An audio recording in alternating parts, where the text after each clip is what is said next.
Bonjour, bienvenue sur netprof.fr. Aujourd'hui, nous allons aborder les différents contrats de travail. Et nous allons commencer par le plus fréquent, le contrat à durée indéterminée. Comme son nom l'indique, c'est un contrat dans lequel il n'y a pas de limitation de durée.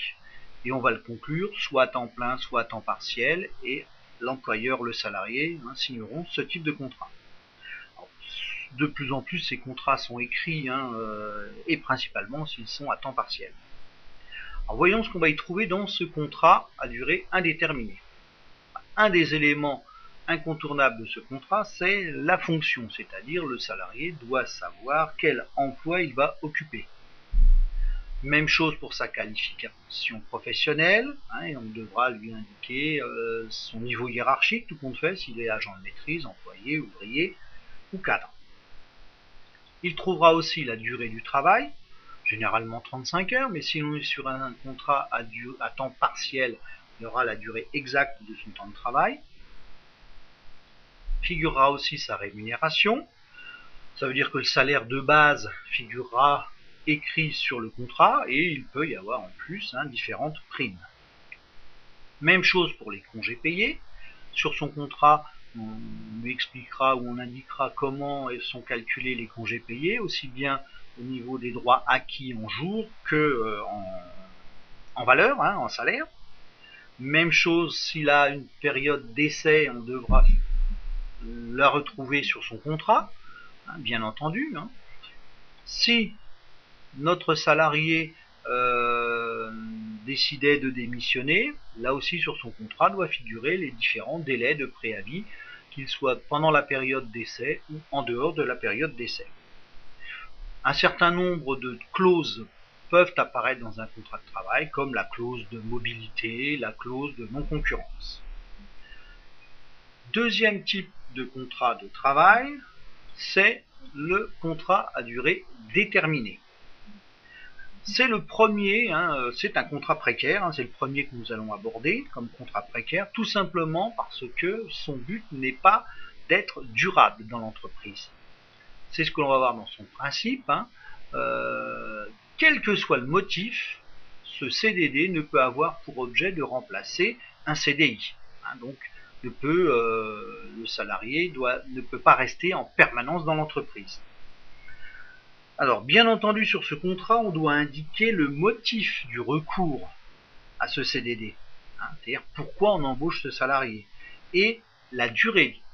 Alors, dans certains cas, nous le verrons, on ne pourra pas indiquer une durée fixe, tout simplement parce que la personne va remplacer quelqu'un qui est en arrêt maladie, et dans ce cas-là, donc on indiquera jusqu'au retour du salarié malade. Petite information supplémentaire, un CDD ne peut être conclu que pour un maximum de 18 mois, que l'on peut renouveler une fois. Ça veut dire qu'au maximum, le salarié ne doit être sur le même poste dans l'entreprise pendant 36 mois. Alors, c'est un contrat très encadré, on ne peut pas avoir recours à ce type de contrat dans n'importe quel cas. Donc l'État a encadré, a limité les cas de recours. Alors, les cas de recours autorisés, on va les voir tout de suite. C'est l'absence temporaire d'un salarié, par exemple un congé de maternité, les congés payés, un arrêt maladie. Donc là, on peut avoir recours au CDD. Autre cas un peu moins fréquent, c'est le remplacement provisoire d'un salarié qui est passé à temps partiel. Bon, imaginez un salarié qui décide sur une année ou sur 2 années d'être à mi-temps, de travailler mettons 15 heures par semaine, les 20 heures qu'il manque pour l'entreprise, on peut avoir un salarié en CDD pour combler ce manque. Autre recours plus fréquent, c'est l'accroissement temporaire d'activité, une commande exceptionnelle, nos salariés ont dépassé leur quota d'heures sup, nous ne pouvons pas vraiment leur faire des heures sup. Là, on peut avoir recours à des salariés en contrat à durée déterminée. Et puis, le classique, les emplois saisonniers. Alors là, bien entendu, c'est extrêmement encadré par la loi parce que l'emploi saisonnier est un emploi très très spécifique. Concerne principalement les emplois de stations balnéaires et de stations de montagne, mais il y a d'autres possibilités. Et là, donc, il faut que l'entreprise tienne compte de la loi. Des interdictions, bien entendu.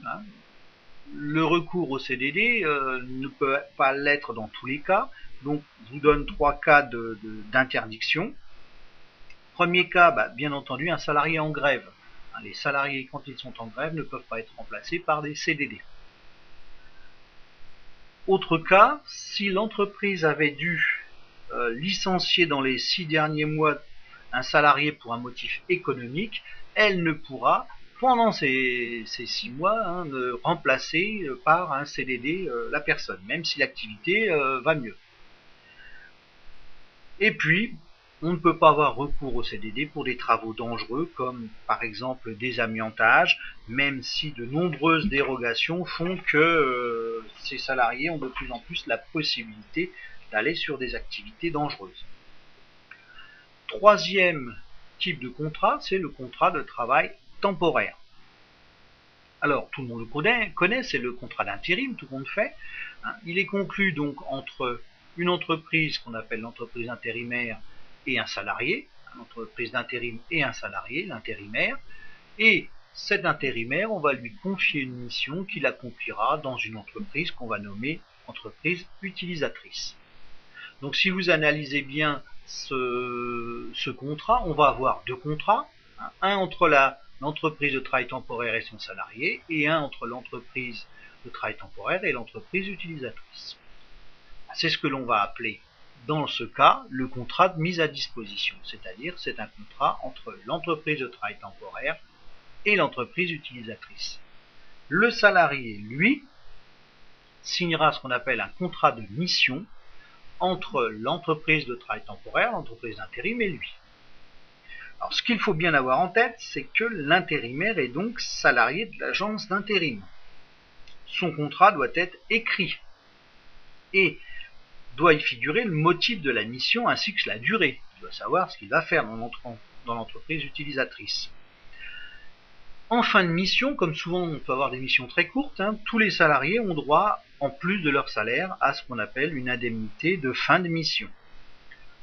On ne peut pas avoir recours au travail temporaire, c'est très réglementé, donc on va avoir les mêmes recours que pour le CDD. Donc là, il suffit de se reporter à ce qu'on vient de dire pour le CDD. Alors, dernier type de contrat, où là on va en regrouper un certain nombre, c'est ce qu'on appelle les contrats aidés. Deux types de contrats, deux natures de contrats aidés. On va voir déjà les premiers types de contrats aidés avec les contrats qui ont une formation en alternance. Et le plus connu, c'est le contrat d'apprentissage. Alors, le contrat d'apprentissage, c'est un CDD, un contrat à durée déterminée. Il va être signé entre l'employeur et, au départ, pour les plus jeunes, les parents de l'apprenti, mais vous verrez que l'apprenti peut aussi signer son contrat, puisque ce sont des contrats qui sont destinés aux jeunes de 16 à 25 ans. Pensez aussi que l'on peut avoir des ingénieurs en apprentissage. Alors, ce contrat d'apprentissage va engager 3 partenaires différents. Le premier partenaire à s'engager, c'est l'employeur, qui va devoir assurer à l'apprenti une formation professionnelle complète. Il va devoir lui affecter un maître d'apprentissage qui va le guider dans son apprentissage, lui permettre de suivre les cours dans le centre de formation des apprentis, le CFA, l'inscrire à l'examen et bien entendu lui verser un salaire. Ce salaire sera fonction du niveau de diplôme préparé et de l'âge de l'apprenti. Deuxième partenaire à s'engager, c'est l'apprenti lui-même, qui doit respecter les règles de l'entreprise, il doit travailler pour l'entreprise, ça c'est évident. Il doit suivre sa formation et se présenter à l'examen. Le troisième partenaire, c'est le centre de formation des apprentis, qui va donc définir les objectifs de formation. Il va assurer la formation, l'enseignement général et technologique, et il va informer les maîtres d'apprentissage sur les différentes nouveautés, les dates d'examen, etc. aussi. Dans le même esprit, on a un deuxième contrat de formation d'alternance, qui est le contrat de professionnalisation. Alors, ce contrat remplace les anciens contrats de qualification et les contrats d'adaptation. Il est aussi destiné aux jeunes de 16 à 25 ans. On peut dépasser cet âge, ça peut être même pour les plus de 26 ans, 6 ans, s'ils sont demandeurs d'emploi. Alors là, c'est beaucoup plus simple que le contrat d'apprentissage. L'employeur va s'engager à assurer une formation qui va permettre aux jeunes d'obtenir une qualification professionnelle. Pour cela, il va lui fournir un emploi qui va être en relation avec la formation que le jeune s'est engagé à faire.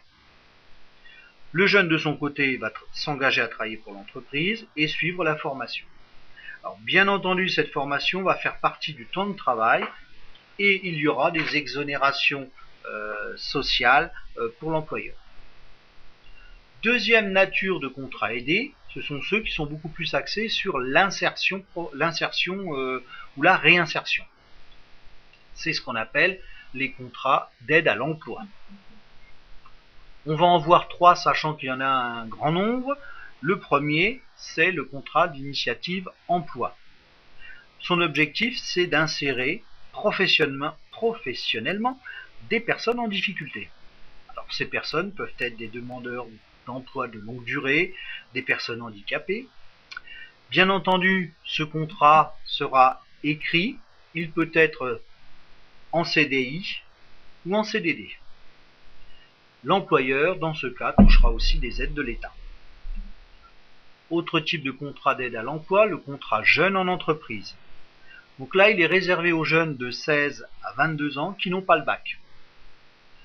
Il doit être obligatoirement en CDI, mais peut être à temps complet ou à temps partiel. Et là, c'est Pôle emploi qui accordera des aides à l'entreprise. Troisième contrat d'aide à l'emploi, c'est le contrat d'insertion dans la vie sociale, qu'on appelle le CIVIS.